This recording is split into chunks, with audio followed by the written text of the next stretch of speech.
1,70,000 টাকা কিনছি, 1 লাখ টাকা দিয়ে 30,000 টাকা লয়ে গেছে গা। আমার লয়ে গেছে গাটিয়া না, তার গেছে গাটিয়া 30,000 টাকা লয়ে গেছে। হ্যাঁ হ্যাঁ, টাকা লয়ে গেছে 30,000 টাকা।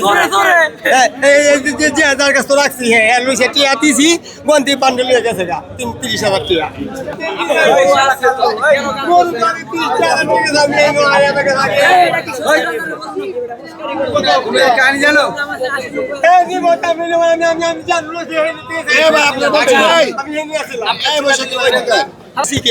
পাইলে হেলা কই যে সেরা বেচছে, এই সেরা টিয়া লয়ে গেছে 30,000 টাকা বেশি লয়ে গেছে।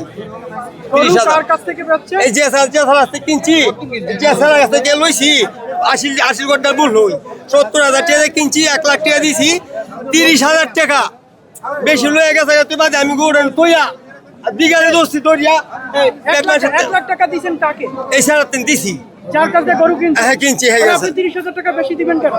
এই কথা একটু হুন্নেলন এরা কইতাছে, এই সেরা কইতাছে টিয়ালে উনতি যাইতাছে গা, টিয়ালে যাইতাছে গা উনতি বাদে বাদে আমি গরু বান্ধে হালায় তুই 80 গরু দৌড়ে বান্ধে হালায় তুই সেই গোটা মাথার গোটা বান্ধে হালায় তুই দৌড়ে আমি আইছি।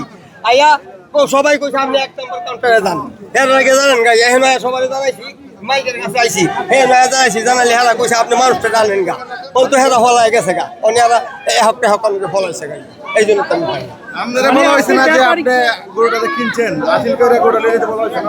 বাবা শুনেন, আমি আমার 30,000 টাকা আমার কাছে, আমার সবার আসে 30,000 টাকা আমার কাছে, আমার সবার আমি কি কথা করে আসে। এখন আপনি এখানে কি করতে পারেন তাদেরকে জানাইছেন, এর পরবর্তীতে তারা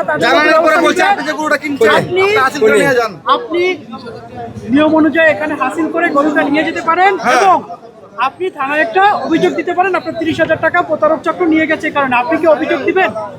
অভিযোগ আমি ওনার কাছে দিয়েছিলাম, ওনার কাছে জানাইছিলাম প্রথমে, আপনি প্রথমে ওনার কাছে জানাইলে তো হবে না, উনি কি আনেন লোক? হ্যাঁ আইনের লোকের কাছে জানাইছি, প্রথমে জানাইছি আইন। অভিযোগ লিখিত জানাতে হয়। হ্যাঁ আমি আসি।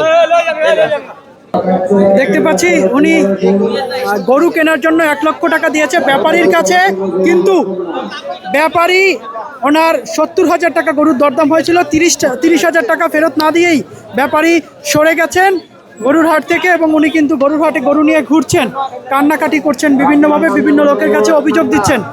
এমনই একটি দৃশ্য কিন্তু আমরা গরুর হাটে দেখতে পাচ্ছি।